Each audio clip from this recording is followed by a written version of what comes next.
Greg. Yes. Are we live? And we're live. All right. I'm back. Welcome, folks. Welcome. And slider shot. It worked. Yeah, it did. How you doing, buddy? Good. How was vacation, man? You know what? It was good. It was good. It was nice to get away. I did miss this place. Yeah? I did. Not gonna lie, but no, it was nice to get away, and we swam with pigs, and it was amazing. Yeah, we were good. What's interesting? What paid for that interview? Oh, which stock paid for that? Is that what you're asking? What paid for that vacation? What paid? I believe it was actually RNX. RNX this time. RNX, yeah. Yeah, because remember the Wayland warrants, those were a huge chunk, but that went into maintaining the beard. All of it, because look at that thing, that doesn't come free. No, I know. Pretty sure, at least. Getting out of hand, but... Yeah. Oh, well. But welcome to everyone who's tuning in on Midas, who's tuning in at FTMIG Facebook page. We have a crazy busy show today. Busy show. For today, we have ourselves, Brandon, Greg. Way more importantly, though, we've got Chris Arthur coming on for Ask a Fund Manager, talking about the yield curve, the inverted yield curve. Isn't it the big bad wolf? No, there's definitely implications there. We're talking about that. That's one of the questions that was on the Ask a Fund Manager poll that we do on our Facebook group. Okay. We have Alan Carter, CEO of Cabral Gold, coming in live in the middle of this show as well. We're going to talk about his prospects and what's going on over there. Cool, live one. I like it. We've got Michael Rowley, CEO of Group 10 Metals. Okay. Anyone in our community is no He's a good man. stranger to their core team. We had a great interview over PDAC. It was 53 minutes long. We needed to break that down into 18 minutes for a version that is suitable for the show. We got lots of clips from that as well. We're going to start launching those over the course of the next week. Okay. We also had CityView Green. More people from our network would have known about this as well. Icon, IEX. It was a shell play to begin with and went into CityView Green. They've had a lot of selling pressure on the stock. People who are in Icon are obviously seeing. I do too. We're seeing a loss there, and a little bit. You know, you've got to separate. You've got to separate Shell, Icon, IEX, from CityView Green company and what they move forward. This is a very important distinction there, and then we're going to talk about that in our interview. We have Ian McDonald, who is the CEO of CityView Green, and Rob Fia, who is the president of president of CityView Green. A lot of people on this show. So lots of stuff coming on the show today. It's going to be an action-packed, and I'm looking forward to it. Okay. Yeah, usually we've got lots of banter, lots of time. But today we're going to be going right into certain interviews, so it's going to be fun. But what is happening in the markets today, Greg? I haven't looked at all this morning / afternoon. You had no time, buddy. It's okay. It was nonstop. It's not looking the greatest today. Yeah. It's pretty red. Not much news came out today. Nothing really too important. I know Cron had their financials that came out yesterday, I believe, and they weren't so good. Yeah. I believe Canaccord came out with their price target of $17. Yeah, and a sell recommendation. And a sell recommendation. So I'm only assuming they probably shorted the crap out of that. And ding, ding, ding, ding, ding, ding, ding, ding, ding. And it worked. They're down like 10%. So. Yeah. Isn't it funny that nothing against make money on the way up, make whatsoever. money on the way down? Why not? Right? It's really funny that it's normal for a company or an entity to be giving buy and sell recommendations, yet they buy and sell in the market. Yeah, that's not cool. If you want to talk about front loading or preparing for it, but that's not. They're working completely within the means. So again, it's nothing against them. I've said this on a lot of different times. It is a game being played. The stock market is not fair. It is a game. You have to just hope that you're on the right side of it when it happens. The more you know about how it's played, the more you can play accordingly. Oh, 100%. Imagine going into one of these newer games on Xbox where there's like 15 different things and all you know is the old school Nintendo of smashing X and Y. It's not going to work. No. You got to learn what the other buttons are. You got to learn what the different rules are, and this is a part of it, guys. Yeah, ladies and gentlemen, this is a part of it. Know it's a game. Play within. But I always do find it a little interesting. I look at that, and the first thing comes to my mind, oh, you're short. Yeah, 100%. You've got some puts out there.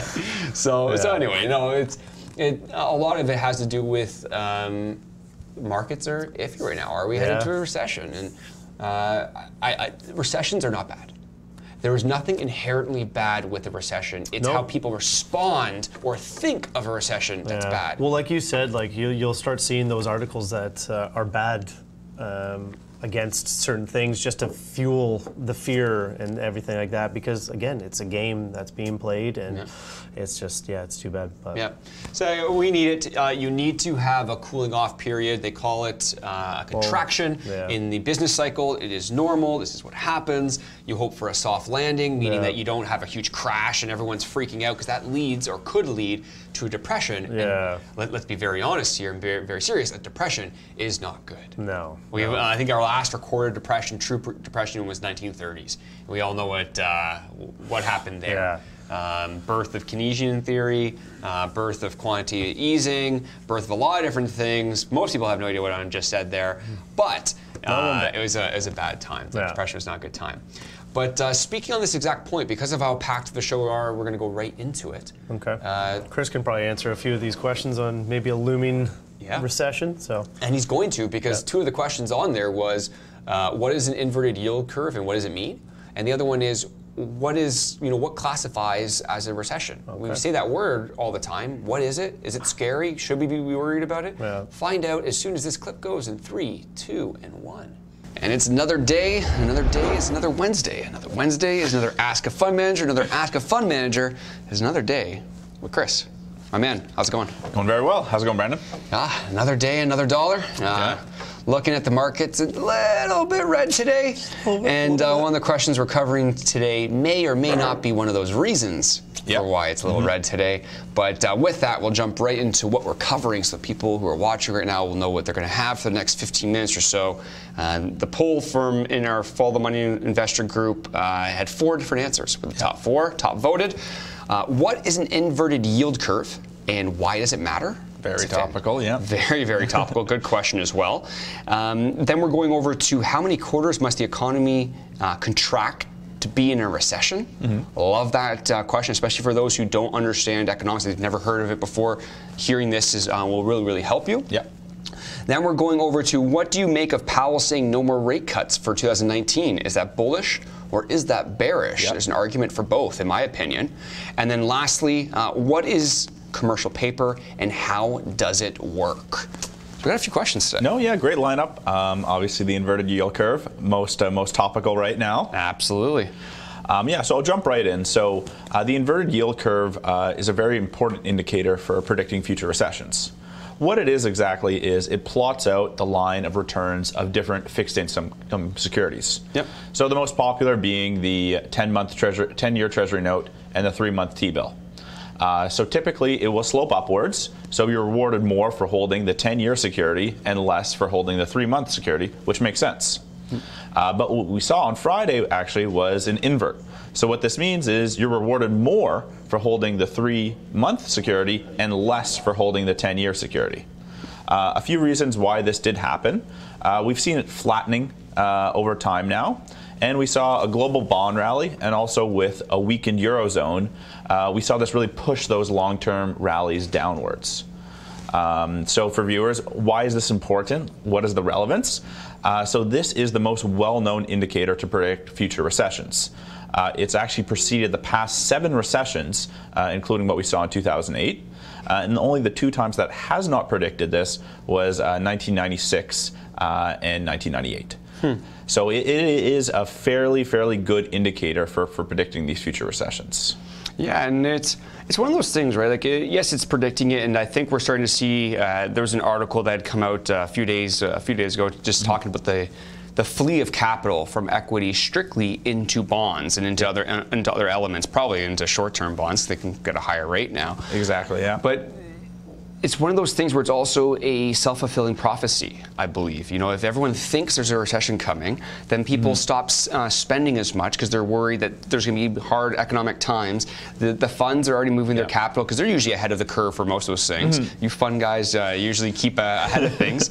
And then when you start having capital flee equities, when you start having people spending less, that's actually further hurting your GDP, because now you're just not having that same consumption anymore. Yeah. So it's funny. It actually helps lead to the recession itself. Just saying the words, even if it didn't happen, if you just said the words, people would believe it. People would start reacting to it. Yeah. But yeah, looking at this inverted yield curve spike, I'm not overly concerned for a number of reasons. We would want to see it invert for a period of longer than 10 days to really be a bit worrisome. If you could bring up that chart that I is it of it going down? If we look at my NDI, graph. I've got it all set up here if we're connected there. If not, we'll come back to it during the live show. But Perfect. When we're looking at this, though, the spread between the 10-year and minus the 3-month note. So judging by it not being on the screen, I'm imagining that it's not going up at the moment. But it shows that it dipped in 2007 for a good amount of time. A good amount of period. So that was what makes it a bit worrisome. For this dip, it just touched and rebounded a tiny bit. It's still fairly low and still a bit worrisome, but we would want to sink below that level for a good 10-day period. Yeah. Another thing to keep in mind is after the invert, the average time that we will see recession is 311 days. So it's not really 2019 that we should be worried about. It's 2020 that could be worrisome. Yeah. And a few factors that I would say would have to come into play. We'd want to see, let's say, unemployment levels would also have to drop considerably, and other factors would have to be combined with this to make it really worrisome. Yeah. Now, on that note, we talked about how the inverted yield curve, like what it is, what it pretty much could signal. And we said that it could signal a recession. But what is a recession, and how do you get there? I believe that's our second question, and the second highest voted was how many quarters specifically must the economy contract to be in a recession? No, yeah, it's a great question, and it leads right into this. So a recession is a period of economic turndown. So the technical definition is 2 consecutive quarters of negative economic growth measured by GDP. Also, the National Bureau of Economic Research, they don't actually have to have this specific definition. It can be a period of 6 months where they see slow growth and they see 5 indicators drop. So that would be GDP, income, employment, manufacturing, and retail sales. So if they see those 5 indicators drop, they can also typically call that a recession. Yeah. And typically they last anywhere from 9 to 18 months, but as you know, the factors can be very long-lasting afterwards. Yeah, no, absolutely. And it's funny because you said GDP and retail sales, where GDP obviously has consumption in it, which is a part of that as well. But it's just funny, it goes back to this whole mindset that if enough people, one, don't really fully understand what a recession is, there's nothing scary about a recession. There's nothing, because it's a normal part of the business cycle. That's just, you have your booms, you got your peaks, and you got your contractions and your recessions. What you're hoping for is that soft landing where you can just, it's not a crash into a depression or people are actually worse off, but it's just cooling things off. You want to cool inflation, hyperinflation, not a fun thing. Ask Germany and ask Venezuela and ask all these other places, Zimbabwe, how hyperinflation goes.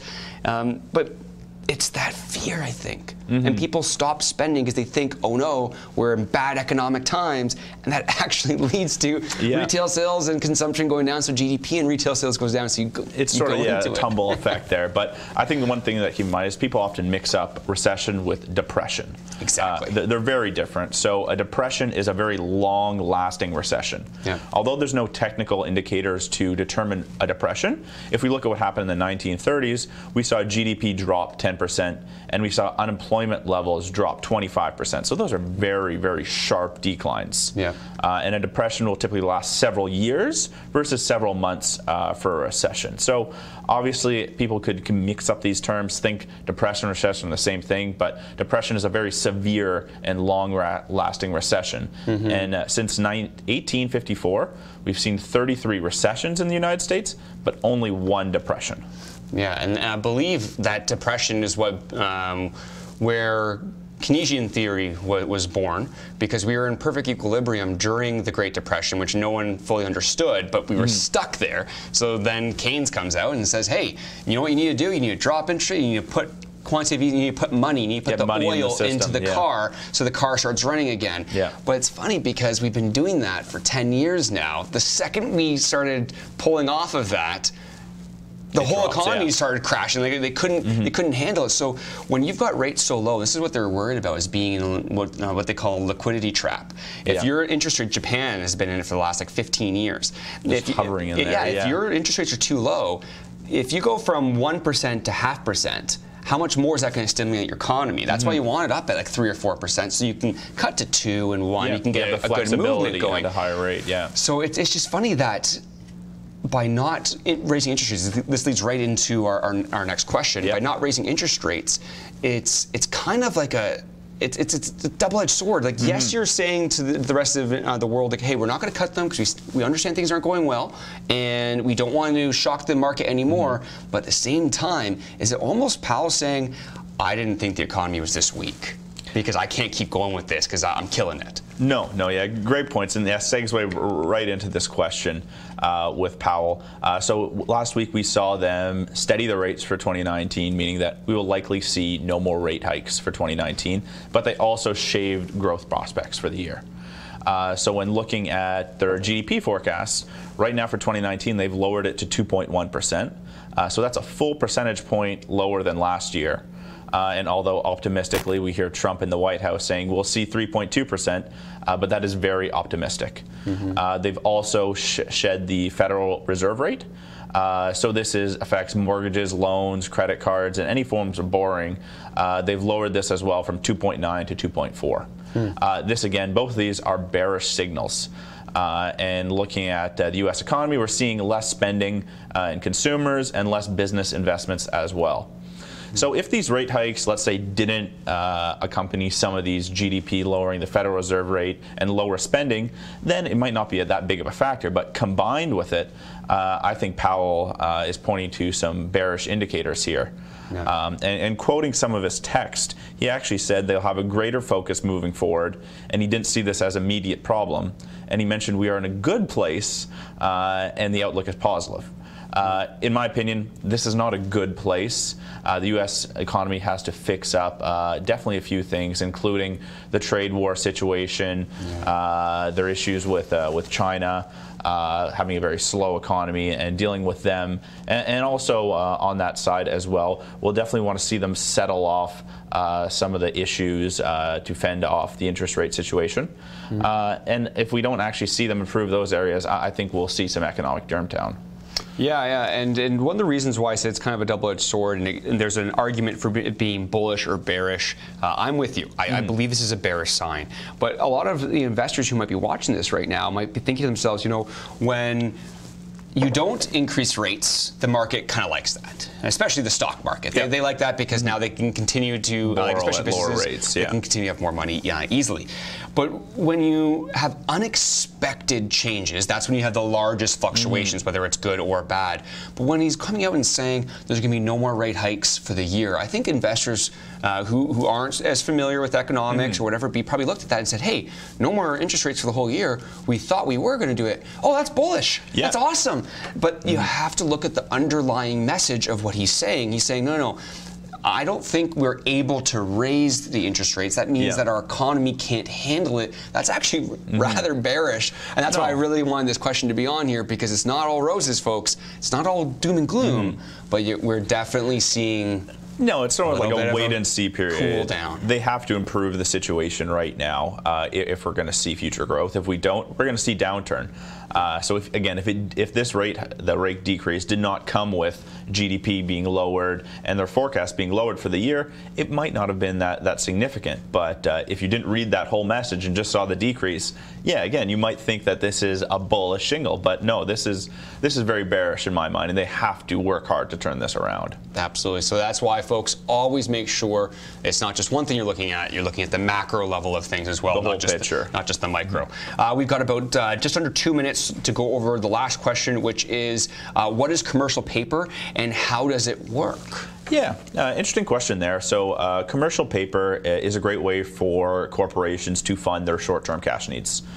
Before I go into what is commercial paper, you should understand what is a fixed income security. And commercial paper is a type of fixed income security. So it's very simply, as an investor, you loan out your funds, and the borrower will take your funds in, and you'll receive interest payments along the way, or a final interest payment, and then you'll receive your money back at the maturity date. Two broad categories are maturities with less than 270 days and more than 270 days. This commercial paper would fall into the money market category of less than 270 days.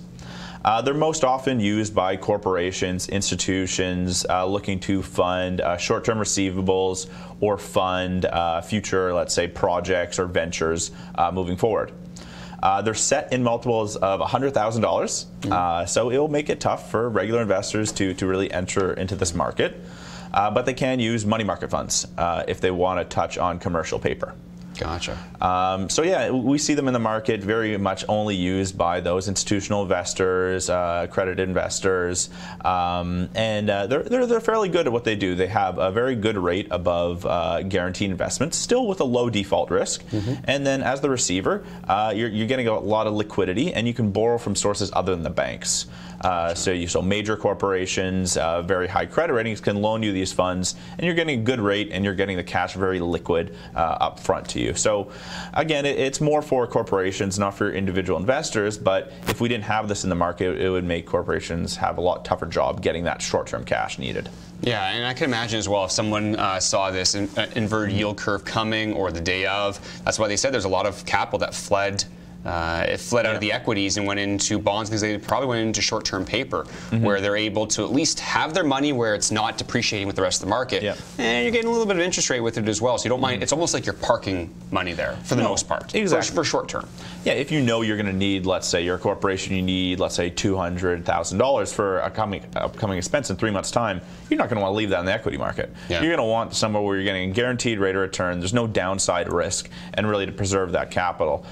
So I think for those short-term obligations, we're going to see them flee from the markets into guaranteed investments, and that would be my strategy in any type of market, but definitely more so now because of what we're seeing today. Perfect. Well, my good man, that's all for today. I appreciate, like always, for everyone who's tuning in. You can go, usually around Sunday, we put this poll up in our Follow the Money Investor group, our private group, because that's where Facebook allows polls where you can add your own questions. So you can add your own questions in there. You can vote for whichever ones, and the top voted questions are going to be broken down next Wednesday on the show. So appreciate it very much. And if you have any questions in the meantime, throw it in the group. I'll be happy to answer. Tag me in it, and I'll answer the question when I can. And no question is too simple. Don't hesitate to throw it in there, and I'll be happy to answer. Perfect. Take care, man. Enjoy the rest of your day. Absolutely. And thanks for that very much, Chris. I see you watching in our FTMIG live. Appreciate that in the Facebook page. And to everyone in Midas YouTube, on Facebook, wherever you're watching, I hope you enjoy those clips. There's some really great information in there, and I like the fact that a lot of those are from questions directly from community members, like people who want to know. I know. And so you don't have to follow like fear mongering or anything like that. You can learn it right from here. I know I learned some stuff, so that's good. Absolutely. Actually, you're the poet. We're going to do one of our podcasts. I haven't told you this, but we're going to do a podcast where you and I are talking about your journey. My journey. Your journey. That's what it is, folks. That's adorable. He's lost a lot of money, but he's made a lot of money, and it came from having almost no knowledge whatsoever from stock, but you've soaked it up like crazy because you're watching other people, you're reading, you're paying attention, you're in the chat rooms. Gotta listen. It's really, really cool. So we're going to go straight into, because it's such a busy day today, we're going to go straight into our interview that we did with Michael Rowley of Group 10 Metals. We did this back during PDAC. As I said at the top of the hour, we did it really long. We went page for page for page through their investor presentation. It was about 47 minutes or 53 minutes, one of those two numbers. And what we really wanted to do, though, is shorten it down to a piece that we can air on the show. People can get an update on them, but also have a bunch of different clips because he talked really great examples of the difference between a normal reef and a flat reef or a plat reef. What the Stillwater project is and everything about that and how they're developing that. What are the 3 Gs that you look for in a land package in a company that's exploring, a junior. Gold? Gold. Not the 3 Gs, but I like that. That was really good. But just a lot of different elements. So we're going to have some other clips coming for you after this as well, including the full version where he'll actually go and we went page through the investor presentation. Really I loved it. But for the shorter version, for the compacted version with all the good stuff in it, we're going to switch over to Michael Rowley, see what he had to say about his company, and give it a little nice update about what they're up to. Cool. quick overview of the team. I won't go into detail on it. It's a very accomplished team. It's raised a lot of money, and we have a lot of expertise in these exact rocks, and that's essential. So we've got the market depth, the capacity to raise money, and the expertise in this exact rock type. The next slide in particular includes Dr. David Broughton of Ivanhoe, who joined us last year. And that was a really good validation of what we see here at Stillwater. He is one of the discoverers of Platte Reef and the Flat Reef within the Platte Reef, Ivanhoe's project in the northern bushveld, South Africa. It's on its way to becoming a mine. It's going to be one of the lowest cost platinum producers in the world, like the mines that are already producing in that district already, Anglo's Mahalaquena mine. Yeah. So that's a fantastic district, and it's a fantastic validation for us of what we see at Stillwater to have him join the team. Dr. Craig Bowe is an expert in these systems, and we've also reunited the team that drilled a lot of this core. Very nice, very nice. We hit the ground running very quickly on this one. Good. These are just a quick overview of the metals that you are focusing on. Yeah, people ask us which one we is our target. It's tough for us to answer. This is a polymetallic project.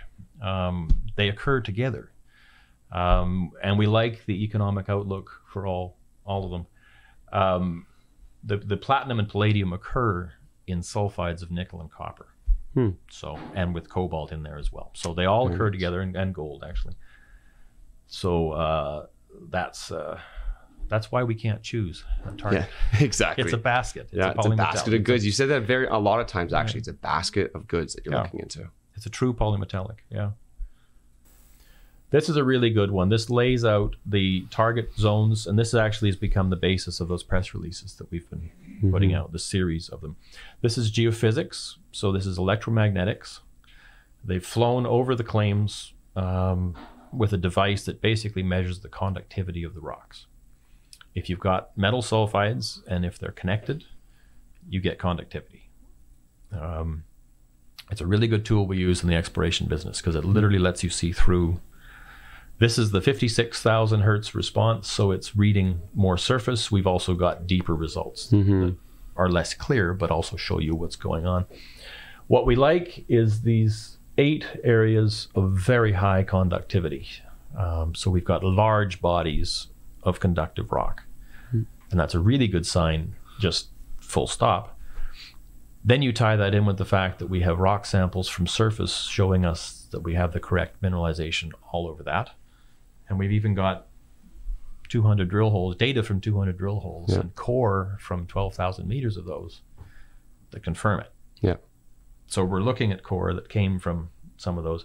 The best part of the story is that the conductive highs have not been systematically tested to date. You'll see that in some of the figures we'll get to, and in some of the figures in upcoming news releases. But these really nice purple centers where you've got the highest conductivity possible, you can see on the scale there, they've never been systematically tested. Yeah. None of the drill work was guided with this tool historically. Interesting. So we have potential for 8 Platte Reef sized deposits in that simple analysis. That's a forward-looking statement. Yeah, and yeah, good catch there too. But that goes right back to this whole aspect that 50, 60, however many years ago, they didn't have the types of tools that we have now to be able to find these things and find out where are the spots I really want to focus on and where are the spots I'm just going to leave for now. Maybe later go to those to prove connectivity later. But these are your hot spots, if you want to call them that. Absolutely. which is very interesting to see because again, as we alluded to earlier, you couldn't have found these things not as easily a little while ago. Now, technology is really on our side. Well, it's a combination of rapid advancements in technology and also understanding how to use that technology and interpretation, right? Some of the technology has been around for a while, but guys are starting to figure out how to interpret it and what it really means, what a conduct rock means in this type of setting. Mm-hmm. So it's a combination of learned knowledge over time. And, just because you fly something doesn't mean that, you necessarily have a mineral deposit there. You've got to figure out what those signatures mean. Yeah. No, absolutely. So we're fortunate to have the 3 Gs, as they say in the business, correlating here. Geophysics, geochemistry, and geology. And that gets very interesting when those things start lining up, because each of the tools that Tim mentions will help you vector in there. But a soil anomaly by itself, or sorry, a geophysical anomaly by itself, that could be graphite. Yeah. There are other things that conduct. We don't want a pencil mine. Yeah. You know, so the next step is to confirm what is conductive there. Absolutely. So moving on with the slide, we were having a little bit more to go on this one here. Good. This is the second G. This is the soil geochemistry. So we're blessed to have had some really good soil work by one of the previous operators. This is in the top part precious metals in soil. So you've literally had a crew hike the ground, take samples of soil, take them back and assay them for metal. And this is done all over the industry. It's a really good tool for finding out what might be below. Ultimately, it leaches up and expresses in the soil. Not always. There are many factors, of course, but it happens to work really well at Stillwater because of that layer cake has been tipped up on edge. So we're looking at the peridotite and other zones right there. And actually, these lovely, very high levels of nickel and copper in soil, for example, that you see in reds and pinks, those are correlating beautifully with the geology and the underlying layers that we know. So it's helping us a lot. That's a pretty good summary of that slide. This is a fantastic scale of anomaly to have, I guess, is the final point. Yeah. A lot of people are happy with a 1 kilometer anomaly. This is 12, and it's a very high level, and palladium as well as chrome and nickel, and copper, nickel, and chrome. Very nice. And so we've gone through 2 of the Gs. We still have 1 more G to go. There you go. Oh, we skipped back. We're back in geophysics. We won't spend too long on this one. This is the first news release that we put out in January as we move west to east across the property. This is the Boulder and Wild West target areas. Less data on these areas, but the story is every bit as compelling here. You've got the conductive highs in the geophysics. You've got rock samples running to very high levels. There's a 10-gram palladium hit there. And you've got some historic drill data confirming that this is actually copper nickel sulfide, and you're in the right stuff. It hasn't been drilled to depth. It has not been explored systematically. You can see that nice conductive high. It has not been drilled at all. And then a second story here at Wild West is there's a high-grade gold shear zone, which must be a later geologic event. Might be hydrothermal, we don't know.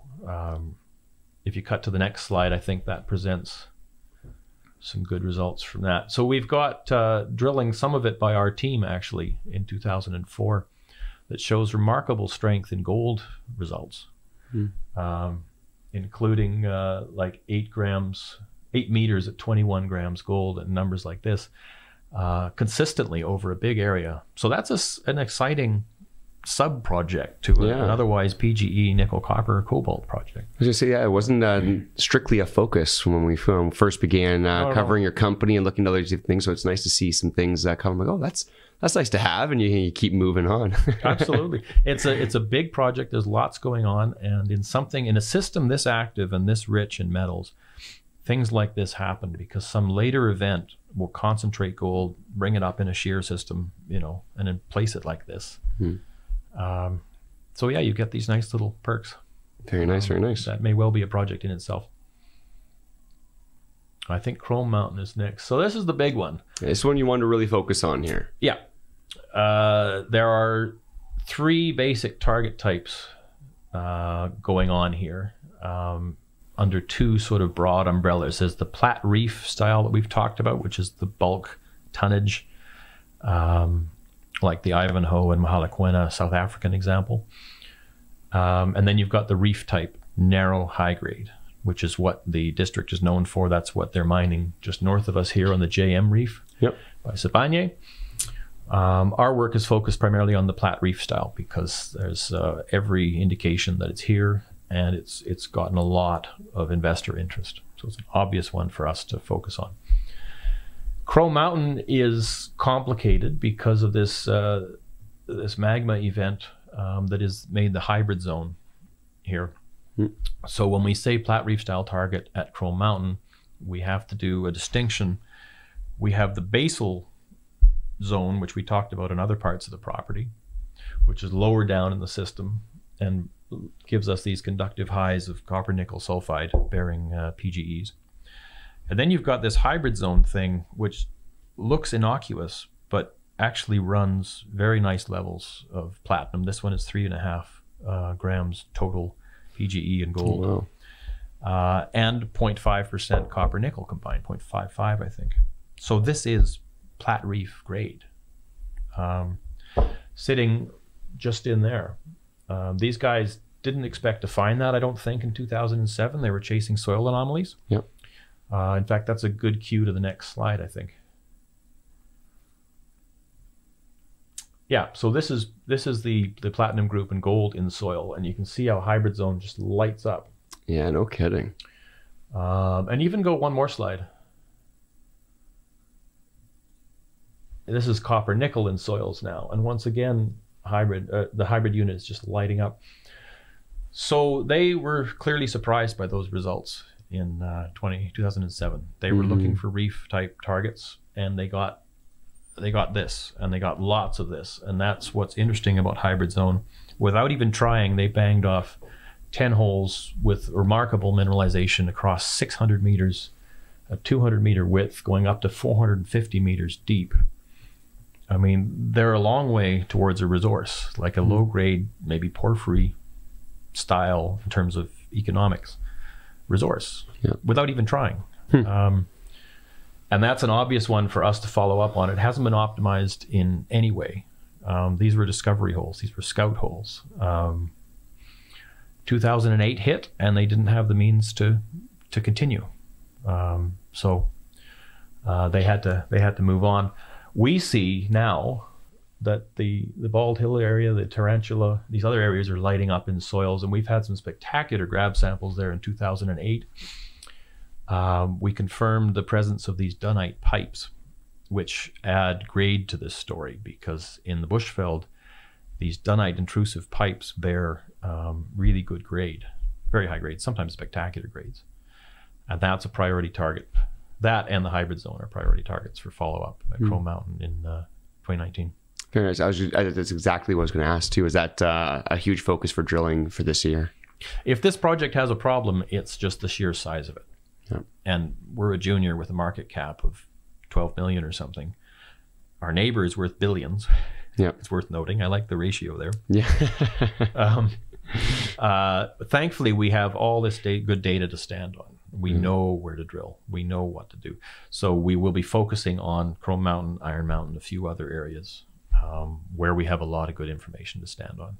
Yeah, and we'll build it out from those places. Yeah, I know that with talks with yourself, myself, and Greg Johnson, we've spoke many times when you're looking for a place, make sure you're right next to one as a proven resource, and that's what we're highlighting here with the Stillwater project. Absolutely, yeah. So moving on with the presentation, what are we seeing here? Still on Crow Mountain, because you really wanted to focus on this area because this is obviously going to be a big focus of your exploration for this year. Yeah, this is geology, so this might lose some people. I guess the key takeaways are that the layers that we normally see are gone substantially at Crow Mountain, which fits that magma, that later magma event that made this hybrid unit. Something's come in later and just, it's remineralized everything. It's probably added mineralization. It's moved it all around. And the normal layers of the layer cakes are gone there, which is very interesting to geologists. And also bankers. Yeah. Everything's been jumbled up. They say, just as a note about geology, the more complexity you have in a system, the better chance you have for a deposit. You know, a single layer of geology usually isn't very interesting. It's when things get broken up, multiple events have happened, lots of fluid moving in, jumbling everything up, makes it very hard to figure out. You know, that's why they paid geologists the big dollars, right, to figure these things out. But the more complexity you have, the better off you are. So, if you're bored with your rocks, just keep walking. I guess the second takeaway is how much overburden there is at East Boulder, just that light yellow. You're not seeing outcrop. So to your point earlier about how these things were discovered, I mean, you've basically got prospectors moving from gold rush to gold rush and chipping every rock that's exposed along the way.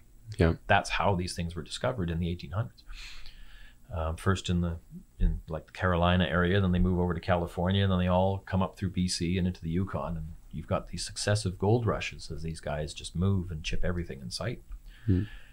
You're not finding things that don't outcrop. And that's where the technology comes in and the later stuff. And so we see in geophysics, as you saw in the earlier slides, there's a beautiful conductive high lighting up under East Boulder. There's no way you'd know it from walking the ground.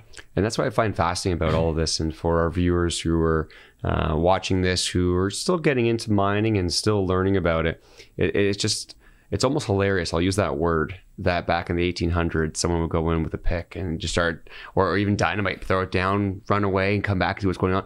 And where we've come from that, and now it's much more scientific. You're using a lot of geology, you're using a lot of technology, but you're still going off what they had before, but you're able to find things that just 10 years ago, you just simply would never have been able to find unless you just were aimlessly drilling. As we know, drilling it's a little expensive. Yeah, it's the truth machine. So you've got to really make sure you're drilling in the right places. So no, it's nice to see these different elements. And when you're looking for and you're grading different companies, you really do have to be paying attention to these types of graphs, because this will let you know, it'll give you a better insight. Does a company have something, or are they just blowing smoke out there and seeing if they get their stock moving, which is you do see that out there. You'll never get away from that, but it's nice to see a lot of these things backing up what your team believes is there. Well, now we're seeing certain things that are showing that there's a high likelihood of those things being there.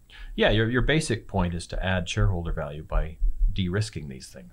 Mm-hmm. So, you ask hard questions of good people in their craft. And if you're finding out that a particular project isn't a go, you owe it to your shareholders to change course and pick up a different asset. Really, you invest in the team, right, as much as the project. Absolutely. Metallic Group, that's, as you know, we've built these three companies very carefully around good assets, good team, bring that data in. Granite Creek, of course, we just recently acquired the database. You'll hear more about that later. It's a similar story. There's some really good holes that have never been talked about publicly. And if you look to what's happening neighbor in the north, you bring it all together, you can advance something quickly. This is a good one. We talked about the narrow and hot and deep mines of the Marinsky Reef, South Africa. There's a picture of one top right there. That's what it's like to work in there. A number of those operations are expected to close in the coming year. And then below that, you've got a picture of the actual JM Reef mine next to us at Stillwater. Much better working width and angle, because again, those layers have been tipped up at Stillwater, which makes it more amenable to mining. We don't see that mine closing anytime soon. It's one of the darlings of the industry. But the key takeaway is the Platte Reef type deposit versus the reef type, which are the two names that we're throwing out here. Reef type are narrow and high grade. They result when the magma is allowed to settle in a certain way over time. It's kind of analogous to a vein deposit, except it's not truly a vein. It's not structural. It's simply the settling of this of the metals in the magma into this nice, very rich layer. In the case of the JM Reef, it's copper nickel sulfide with a lot of palladium and platinum. Very nice. The Platte Reef style have terrific thicknesses, sometimes tens of meters, and really good grades. You're seeing 2 and 4 grams per ton of PGEs in gold, and then you've got sort of 1/4 or 0.5% nickel copper thrown in. You might get rhodium, cobalt. We've got a lot of cobalt in Stillwater, actually, I think more than Bushveld. But it makes a very economic mining scenario. This is a picture of Anglo's Mahalaquena mines on the Bushveld. It's actually the only operating mine currently on the Bushveld. It's the biggest platinum pit in the world. Oh, wow. They call it their cash cow. It's a fantastic moneymaker for them. They're producing platinum and palladium at under $400 an ounce. The Ivanhoe project that we keep referring to adjoins that and will be online here in the next year, 18 months. It is a mechanized underground bulk mining mine. It's a fantastic thing. These 10-meter shafts going down 1 kilometer. Yeah. It's just a beautiful engineering marvel. And it will be a similar economics. So the motivation to be looking for this in Stillwater is that kind of highly productive, highly economic mine hasn't been done there. And that potential is clearly there. Very nice, very nice. No, I appreciate very much for your time coming on the show. Thank you. Thank you for having me. Absolutely. And thank you very much for that, Michael and Tim. That's fantastic. As I said earlier, stay tuned as we have more of that interview still to come. That you'll be able to find that across our Facebook group, YouTube, and FTMIG.com over the coming days and weeks. So thank you again, Michael, for that. Switching right over, though, we're joined here by Alan Carter, CEO of Cabral Gold. My good sir, live in studio. How are you doing? Very nice to be here, Brandon. Absolutely, and all the way from hopefully not too jet lagged. I know Vancouver time is where you base yourself, but here in Toronto now to talk a little bit about your company. Yeah, Cabral Gold. Yeah, I'm excited to be here. Absolutely. So for yourself, for those who haven't heard about your company before, I know it's a newer stage company for the most part. When it comes to who your company is and where you're drilling, where your basis is, can you explain a little bit about who you are? Yeah, my background is I'm trained as a geologist. I grew up in the UK. I got a degree in geology. I got a PhD in gold, geochemistry and structural geology. And then I went to work in South America. I lived in South America for 10 years, so I'm fluent in Spanish and Portuguese. Moved to Canada about 18, 19 years ago. I was working with Rio Tinto and BHP, and then I got into the junior side of things, and I've had a few successes. And we sold our last company about 2.5 years ago to Ross Beatty. That was also a Brazil-based or a Brazil-focused gold explorer, and we've set up another one. We have a good asset, and we took the company public about 18 months ago. Yeah. Very interesting, and I believe you're based out of, you're looking in Brazil. Yes. And looking for gold, sure enough. You've got a PhD in that area. Why Brazil? You know, what focus do you have there, or what reasoning do you have to be in Brazil looking for gold? That's an excellent question. The thing that's always attracted me to northern Brazil is that about 15 years ago, a friend of mine mentioned to me that there had been an enormous gold rush in northern Brazil between 1978 and 1995. In fact, as it turns out, the largest gold rush anywhere on the planet happened in northern Brazil during that period.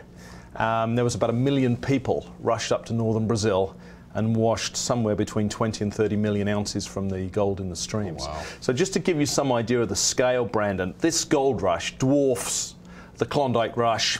It was 10 times the size of the California gold rush. Really? And so I've been on a bit of a personal quest for the last 15 years or so to try and find as many of the hard rock sources of that placer gold as I can. And we've been fortunate. We've been involved in 5 gold discoveries so far in northern Brazil, and I think it's an amazing place to go looking for gold deposits. Yeah, absolutely. And being, I believe you said 18 months since the inception, whereabouts are you now in the stage of exploration, of assays being released? Whereabouts are you? Yeah, we're pretty advanced. Like I said, we've already drilled off 1 million ounces in the ground. That's 43-101 compliant, so there's 179 drill holes on the project. And that was drilled off back in 2012 by the company that I ran formerly. There was a bit of a hiatus between 2012 and 2018, as you know. It's a very depressed mining market. We had another project, a high-grade project, and we couldn't advance both. And so we focused on the other one, and this project sort of sat on the back burner. But it's fantastic potential because this area of that region that I was just talking about that produced 20 to 30 million ounces of gold and was the site of the world's largest ever gold rush. There was probably about 100 places where people were washing gold from the streams. And this project that we have was the richest. It produced more gold on its own. 10% of that total came from this area called Cuiú Cuiú. And as I said, we've already drilled off 1 million ounces there. We think this project could have potential to 5 to 10 million ounces, maybe more than that. And so we've just started another drill program. We are testing some very high-grade targets where we've got very high-grade gold values on surface. Just to give you some idea, I think the highest grade value that we've got on surface is running about 3.7 kilos a ton. So that's 120 ounces a ton. Most of the numbers are much less than that, but they're still very high grade, 20, 30, 50, 100 gram gram a ton samples is not uncommon. So there's 9 new targets that we've identified over the last few months, up to the end of 2018, and we're currently in the process of drilling 9 of those, and we've put the results out on the first 2. And we've certainly made one. I think we've made 2 new discoveries. The first target, which had never been previously tested, which is 500 meters away from one of the existing deposits at Kuyu, returned 3.4 meters at 36.9 grams a ton, which is a spectacular result. Yeah, it really is. That really is. And yeah, it's a fascinating world. You know, this is something we're very open about our community and where our investors are looking to have their capital. Like a lot of people, whether they're being in cannabis or whether they're in mining or whether they're still not too sure where to invest. It's been fascinating over the last, especially the 2 years of seeing the mining industry, learning more about it, but also seeing what's come to play right now. We're currently in a trough right now in the mining cycle. Commodities and equities hasn't been this far of a disparity since 1970, where we see the inverted yield curve coming in that are spooking some people, thinking there's a recession coming. There possibly is, even though I think that word is overinflated much too often. But all these signs point towards there's a lot of catalysts right now. There's a lot of signals that could be the potential of the next cycle for mining coming in, as we have been in this trough and this downturn for quite some time. I believe roughly or about on average about 8 years or so been in a bear market. So it's intriguing for myself and intriguing for investors to start looking into companies where now is the time to start looking into starting an investment, in my personal opinion. These aren't going to blow up tomorrow. They're not going to blow up next week. I think if you're looking for that, you're putting your expectations in a bad place. You have to understand there's investments here. One of the most important things that I've come to learn and been told is seek management. Look into the management team, because they're the ones who are going to obviously be putting this through, and they're the ones who are going to be executing on this plan. Speaking of Cabral Gold, we learned about yourself, your background, the education that you have specifically in gold. For your team, who is on your team and who is currently looking into this project as well? Yeah, great question. I've got a very good team. I've got a CFO called Paul Hansard who works with me in Vancouver. He's worked with me 15 years and he works harder than anybody I've ever met, with the possible exception of my father. In Brazil, we have a guy called Rory McKnight, who's an Australian guy. He's been living in Brazil for 20 years. He's married to a local girl, and Rory is an excellent geologist and an excellent administrator. And we have a VP exploration called Adrian MacArthur, who is about 6'8", has size 15 shoes, and is another PhD geologist and is very, very good at what he does. On the board, we have a chairman called Mark Smith, who's a geologist, and also he worked in the capital markets here in Toronto. Charles Oliver, who was a fund manager for both AGF and Sprott. And Derek Wyrush, who's a chartered accountant and is also based here in Toronto. So I've got a very, very good team. I'm very proud of them. It's taken us a while to assemble some of the best people, and I agree with you. I think management is absolutely key. I think there's a real opportunity in the junior mining space right now. A lot of the cannabis stocks are flying, but if you look at a lot of junior mining stocks, I think you have to, when you're thinking about an investment, you obviously have to look very closely at the management.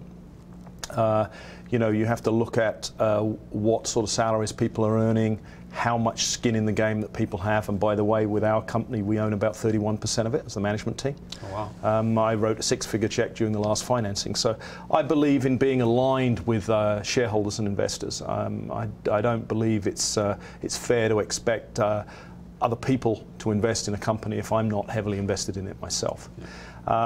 And beyond the management, the things I look for, because I'm a significant investor in this space, I look for the capital structure. I believe that's critically important. Cabral has 38.9 million shares out, so it's a fairly tight capital structure right now. A project, I like to see actual real resource in the ground. I mean, everybody likes a good story, but I like to see actual numbers and resources drilled off. Mm-hmm. And as I mentioned, we have about 1 million ounces already drilled off. And the other thing I really look for, because I want to make 10, 20, 30 times my money, is upside. And as I said earlier, I think our project has the potential to be a much, much larger gold deposit. So, but I think there are some amazing opportunities in the mining space right now. A lot of companies are bargain prices. And if you take a company like ours, where we've already got 1 million ounces in the ground, where the actual in-ground value of that is about $1.2 billion US, and we're trading at less than 10 million Canadian. Yeah. So I think when the interest does come back, and it will because it's cyclical, you know, companies which have good assets, good management, a good capital structure, and lots of upside will really, really catch catch fire. Yeah, I think that's well said. Very much so. Yeah, it's one of those areas where it's like you said, if you've got that much value in the ground, which some of these companies do have that out there, and their market caps are so much underneath. It's funny to see how these evaluations are so low at this time, but it's like you said, it's cyclical. You have to get it on the right time as well, but looking for those elements, looking for the management, looking for the property, looking for past experiences, and it sounds like a lot of that's there for you, so it's been great to hear. Yeah, I mean, I personally look for undervalued sectors and undervalued companies within those sectors, and I think the junior mining space is certainly undervalued, and there are, as I said, many companies which are on fire sale right now. So I like to buy when nobody else is buying, and I like to buy when things are absolutely cheap. And I think right now there's quite a lot of companies that are very, very cheap and represent an enormous opportunity. Absolutely. Well, yeah, I appreciate very much for taking time out of your busy day to come into the studio today live, Facebook and YouTube, going on talking about your company. If people want to learn more about you, your website, or where they can turn to find out that extra information. Yeah, they can go to cabralgold.com. That's CABRALGOLD.com. Absolutely. Well, thank you very much, my good man, for coming in. I look forward to having you again in the near future to talk about some progress as time elapses and we start having some drill results on it. I'd love to have you back on the show. Thanks very much. Absolutely. And for ourselves, we're going to go right into another interview that we had done earlier this afternoon as well. And it's one that a lot of our investors are very curious about. Icon Exploration, IEX, went into the cannabis space. It had been offline for about 13 or 14 months in a halt. And they have now since launched a few weeks ago, and it's CityView Green. We've had Rob Fia and Ian Carter, both CEO and the president of the company, come in to talk about what has transpired over that time, what they're excited about for their company over the next coming months and years, and you can talk and hear about that right now. And we're joined here today with two guests today. We have Ian McDonald and Rob Fia, President and CEO of CityView Green. Gentlemen, how are you today? Wonderful. Thanks for having us, Brandon. Absolutely, absolutely. And for yourself as well. And gentlemen, it's been an interesting last almost year and a half, about 14 months or so, where your company, it was on Icon, which you were a part of, IEX, and went through a long holding period. It's now come out as CityView Green and has gone public. And there's definitely been some selling pressure there, probably from people, long holders of the shell company as well. Are you able to address that wait period and where we are today, get to this point, and then let's take the second part of this interview to go on to what are the next chapters in the CityView Green story? Sure, I'll address that. I was CEO of Icon, and it was a mining shell. It was sitting around not doing much of anything, and we were looking at mining deals at the time, but we thought that wasn't where we wanted to go. We decided to move into the cannabis space. We put a lot of news out based on due diligence that we were doing, and we finally decided on CityView Green. Really, it was a shell. I mean, with some money in it, and it was a means to an end. The reason why it took a long time is because we were trying to put together a vertically integrated operation at CityView Green, which was very important to us. And that's including grow, extraction, and retail. So that took a little longer because we had to bring in talent like Ian McDonald and others, which we'll talk about. But also we wanted the retail piece. The retail piece is a company called Bud Hut Inc., which is a critical component of our business, and we'll get into that today as to why we did that. So that's the main reason why it took a little longer. I mean, let's face it, it was a shell with $500,000 in it, and the real business is CityView Green, which we've now rolled into Icon. So we're looking forward to the future for this company.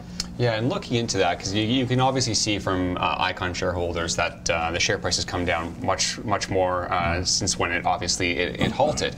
It's almost a case that it looks like it was almost got ahead of itself, that share price itself, because what we need to understand is that there's two different companies here. There's the Icon shareholders, right, and there's the CityView Green shareholders. And yeah, it's been a long time. I believe it was almost 14 months or so. And that's why we wanted you on the show here today, because that wait time is over. Yes, there's been selling pressure in the market, and for whatever reasons that may be out there. But I think a lot of people who are either investors now or newer investors who are wanting to know about CityView Green are really curious. You know, as of today and looking into tomorrow, what can investors look into? You know, what is the CityView Green story, and where's the excitement in that? So I'll table this one. First of all, I'll defend Rob for, taking the time to do things right. I applaud him, as we look at the market and the volatility in the cannabis space. Rob took the time to put the right people in place, set the foundation for success down the road. CityView Green is a great story. I'm proud to be a part of it. We're, as Rob alluded to, we're a fully integrated, vertically integrated cannabis company. Our motto is from seed to sale. We have a great team, and Rob brought on the majority of the team even before I came on. We have one of the founders of WeedMD as our master grower. The guy is a phenomenal, well-respected grower in the industry. He has his experience, so we're proud to have him on our team. We have arguably the most experienced extraction specialist in North America. He ran an extraction facility out of Seattle, Washington. Did an incredible job, saw the evolution of cannabis in the Seattle market, which gives us a leg up because he knows what the market will demand. So incredible acquisition there that Rob, again, was able to locate. We have a QA person, as we all know, this is an industry in its infancy. And we're fortunate enough to have a QA person that actually has cannabis experience, which is a rare commodity. So we've got a really great team. And, I'm proud to have Rob on our team. Rob has been 18 years on Bay Street. And, he's one of the few guys that can actually walk in any place and people not throw things at him. He's an ethical guy. And he's a man of his word. And so on the investor relations side, and as my right arm, we're finishing each other's sentences. We're a great team. We work well together. We're excited about what's going on. And to round it off, we have a interest 19.9% in a retail dispensary group, which gives us that route to market down the road. So, we have a wonderful facility, Brantford, Ontario, great community, business friendly. We're building it out as we speak. We're anxious to get our license. It's a lot of great things happening, and you'll continue to hear things down the road. Yeah, and it's good to hear there's developments being made in the teams. A lot of people, you need to really look into management in these next stages of cannabis and figure out how people, have they been in the retail space before? Have they been in the gaming or alcohol or tobacco before? And the reason why those three, because those three coincide with recreational cannabis quite well, in my opinion. And yeah, we're just really looking for, if an investor is seeing this, or an investor currently owns it. I'm one of the Icon shareholders myself. I also understand very well when I go into those shelf plays. I understand what those can be sometimes. They can be massive multiples, and other times you get rollbacks and you go into companies. So I was well aware of what I was doing there. But going into that, and as a shareholder, what can we be excited about? What are the things that are coming down that you might be working on that you're able to talk about, of course, that as an investor you can be like, okay, actually, no, that's very interesting. I'd love to see that come to fruition. Do we have those already? Are we still searching for those? Well, let me add a few points on that. I think, as Ian mentioned, we have Mario Meek, who's a fantastic grower. He comes with about 50 strains of genetics, THC and CBD. Once we're licensed, those come into our business. He also has hemp strains, and we will be in the hemp business. And we're actively speaking to various groups right now to do that, to grow, and I think that's going to be an exciting place to be. Not Mario, Mike Hagopian, fantastic guy. I refer to him as a master chef. You really have to know what you're doing in the marketplace. Ian touched on this. In terms of the branding, you know, we saw the Seattle, Washington market go from a high price for flower, which dropped like a rock, and then you got into the edibles. And here's an expert at edibles, and he knows how to produce, but also how to brand and what was popular in that market, which I think is coming to Canada very soon, and that's going to be very exciting for us. And the other key piece I'll talk about is Craig Belcher, who is the CEO of Budhud Inc. And he came from Diageo, and he opened up the Alberta alcohol beverage market. And that market was a very big market for Diageo. He's the top of Budhud. He's the CEO. He's going to take that retail brand. He's done a phenomenal job already in terms of branding and marketing. But he's also working on a number of initiatives right now. He's doing due diligence on various parties that are looking to sell their retail operations. And that's not just in Alberta, but nationally. So that could be very exciting for us. And we hope to announce that through CVG in the next while. Yeah. And just to add to that, you know, we have a lot of things in the fire. You touched on it earlier. The key and the great differentiator, I think, is management. You know, my background is beverage alcohol, as you know, Brandon. I've run a number of breweries, primarily, global beverage companies. I'm accustomed to being accountable to shareholders. I'm accustomed to the regulatory side. For me, it's something I've done for the majority of my career. You're seeing a lot of companies that have entered this space and didn't understand or appreciate the rigor required to operate in this space. And I think you're going to see a lot of companies fall by the wayside just because they cannot. They're not accustomed to be accountable to boards. They're not accustomed to being, you know, under the watchful eyes of Health Canada and CRA. So it's an interesting time. You know, we're pioneering the way, but I will stand behind this team and this business model. I think we are definitely ahead of the curve. Yeah, and it's interesting to hear about the Diageo, if I'm saying that correctly. Diageo, yes. Yeah. Because knowing about Budhud, I remember seeing that come out, and I didn't know too much about it. And hearing someone who's in the alcohol industry beforehand and beverage space does bode well, in my personal opinion, because you need that. You do. You need that. Yeah. We were entering where the first movers were able to, you know, maybe they got their first store up before someone else, or they got their first large facility up before someone else. But we're starting to see some failures in crops. We're starting to see some certain things where now a lot of people are turning for certain management teams who may not have, it doesn't necessarily have to have a cannabis background for certain elements of a team, but what you absolutely do need to have for this next leg is that retail experience, that management experience of, can you manage hundreds, thousands of people?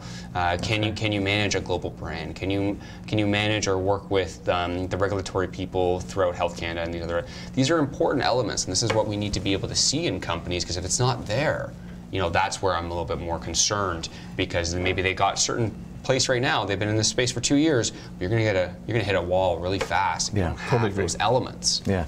Well, I would agree with you 100% on that. And a lot of the companies today that are listed, the cannabis companies, are all going out looking for good management. We wanted to start off with good management out of the gate, and we wanted to vertically integrate. That was important for us. And I think we've done that. We're going to add to the team. We're going to add even more talent to the team. But you look at the retail channel, for us, it's a distribution model for us to be able to sell our product. And on top of that, we will be able to do white labeling for the store. So I think that's a very important piece. We were asked to buy 100% of the company. We decided to buy 19.99%, which is fine by us. Maybe other partners will come in down the road. But I think the team brings to the table an extensive global contact base. We're not just talking, the cannabis industry, you can look at it in Canada and say, oh wow, it's a great market, 4 billion, 5 billion. Everybody talks about different numbers, but the global market is huge. And you have people on the team like Ian and Craig who have a global contact base. So that's going to be important to watch with us, because we're going to bring a lot to the table in that regard. Yeah, and for the rest of this year, 2019, obviously you must be thinking about 2020, 2021, and continuing on. But especially for this year, you know, what focuses are you really going to have? Is it going to be really focusing on the retail side of things? Is it going to be, no, we want to really start shifting into edibles and preparing for that? Is it, you know what, we actually want to start looking into abroad? Is there a certain focus that's really caught your attention, or are you still feeling things out? Like, where are you in that phase? I will take this one. All the above. You know, this is blue sky, and we want to be a part. You know, the great thing about our model is we have a lot of touch points, and we are truly fully vertically integrated from seed to sale. We want to explore all options, not only here in Canada, but globally, and we do have a lot of things going on. You know, we see this as a huge opportunity to lead the way, and we have some very innovative, you know, our secret sauce is our innovative way we attack this market. We are doing a lot of things that people aren't. You see a lot of companies that have just put all their eggs in either the grow side or the extraction side. We are really spreading ourselves out evenly and hedging on a number of categories to ensure that we deliver at the end of the day, which, you know, we're in this to do is shareholder value and shareholder return. No, absolutely. Lastly, speaking on the actual shareholder and the value in that, we can imagine a lot of these shares that have been caused the selling pressure have been from Icon. Do you guys have any insight into possible, you know, large shareholders? Because in a shell, you almost always have a couple really large shareholders, and you somewhat know where their shares are. Do you guys know where the selling pressure is coming from, or do you know if it's drying up, or is it one of those things where it's playing its course and you're obviously still have to keep building your business? But I might be putting you on the spot for here, but just in general, do you know if you know where some of that is and if it is coming to a drying up phase? You know, I'd like to think it's coming to a drying up phase. We've traded 12 million shares since opening day, March 5th. Our estimate was 15 million shares would clean up most of the loose hands. So I think we're getting there. I don't know what the exact number is. But, you know, look, at the end of the day, we're going to run the business. We're going to make it profitable. He's itching to make profit, which is fantastic. That's what you want in a business. So that will take care of itself eventually. I'm not worried about that. And I think with what we're working on, we're doing a lot of work. You know, when we start announcing our news flow, that'll fix all of that. And then, you know, I think you're going to see a lot of that settle out for sure. Yeah, absolutely. And you always look for that, right? If anyone's been in the capital space for some time, and a lot of our community, we've been teaching about this as well, is that paper has a funny way of moving sometimes. And especially when you have these RTOs and different things, there's always a skeleton in the closet, whether you don't even know it is. It's just that's every single company. But to know that obviously people have been waiting for a long time, but that only lasts for so long when it comes to if people have chosen that they wanted to sell, there's a good chance by now they would have. But just look into that, and then to really turn that focus though on you coming onto the team as well, Ian, and working on CityView Green, the company, not so much the shell. So we're very curious on where that goes. I'm a shareholder myself. I still haven't sold my shares. Thank you. That is a personal thing of mine. But no, I'm very curious to see where you go in the coming months. We'd love to have you on again, and we love keeping track of companies, especially ones that we know our investors are a part of, because it helps them make a better decision for themselves as they start seeing progress reports. So we'd love to have you back on in the near future. Appreciate your time very much, gentlemen. Where can they go to find out more about you if they want to learn more about CityView Green? We have a website, cityviewgreen.ca, www. We are working with a PR person right now to get more on the online side and you know, social side. You know, we are excited. We have a lot of news coming down the pipe in the coming weeks, months. But we certainly appreciate this opportunity. We welcome the opportunity to come back and speak with you. It's been an absolute pleasure. Anything to add, Rob? No, I would say looking forward to coming back and to update you, and hopefully we see the stock price up much higher than where it is today. Absolutely. Always the goal. Always That's the goal. Right. Gentlemen, thank you very much for your time. Thank you. And look forward to having you on again in the near future. Thank you so much, Thank Brandon. you. Cheers. And thank you, gentlemen, for that interview, for coming in, answering some questions, and talking about CityView Green and what's in store. Greg, you and I are Bag holders, there. I think they call them. Not investors. Definitely, yeah, because we played the shell game. Yeah, we played the shell game. Thankfully, you and I are quite cognitive of what we were doing and are doing when you play a shell game. Yeah. Sometimes it works, sometimes it doesn't. Yep. But I think it's also important to break the two apart between the shell and the company. The company that come afterwards has nothing to do, for the most part, of what happens to the shell. So yeah, it's didn't work out in our favor for the shell aspect of it. Yeah. Let's see if it works out in our favor on the company side. Well, you never know. They They got some good management coming in. The new CEO seems knowledgeable and knows what he's doing. He's been in the right space, so hopefully he can bring something there as well. So that'd be nice to see. I think they still need to get that facility up and running. Yeah, we haven't been there in a while. We went months ago. I was told there's security fences up on all that, like everything is. Okay. We won't be able to go in and peek through the windows this time. Oh no! We should go back and try. But you know, it's interesting because the same story is for the last two companies, and really mining and cannabis together. The same story is you have to be paying attention to management. To management. So, and by the way, I didn't get to say this after the interview because I did say it live. But Alan, thanks again for coming on. That was a very interesting interview as well, where the management team is going to make or break a company. And I think a lot of investors, especially those who know nothing other than cannabis.